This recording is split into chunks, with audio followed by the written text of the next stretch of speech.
Et pour revenir un peu à tout ce qui est mis en place, on va s'attarder un peu à ce que tu as dit sur Guillaume Wizard, qui est aujourd'hui pour moi le coach tendance du moment de ce championnat-là, qui se renouvelle au fur et à mesure avec de nouveaux joueurs, de jeunes joueurs sur lesquels il s'appuie énormément.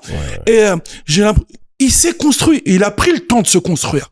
Tu vois ce que je veux dire? Mais parcours très très très atypique. Guillaume Wizard, que j'affectionne personnellement beaucoup parce que en plus c'est un mec de la même génération que moi à 2 années près. Bah, c'est un 80s baby. Donc shout out à tous les 80s babies qui nous regardent. Gang gang. Gang. mais pour moi, ce qui est vraiment intéressant dans le parcours de Guillaume, c'est que, alors on peut parler par exemple d'un Eric Spoelstra qui commence dans la salle de film.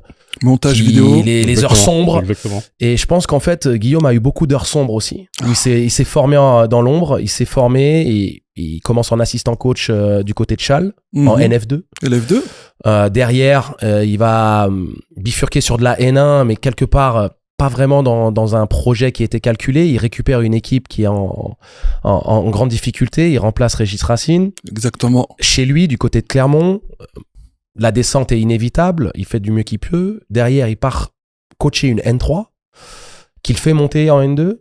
Il reste sur de la N2, puis derrière, il repasse directeur de centre de formation du côté de Vichy, donc il reste dans son périmètre, mais il fait pas un parcours, tu sais, assistant coach pro A, pleine de lumière où on te dit assistant coach pendant de nombreuses années, et puis maintenant c'est la suite où il prend une équipe de Pro B. On peut pas dire que son chemin est tracé. Ah non, pas du tout.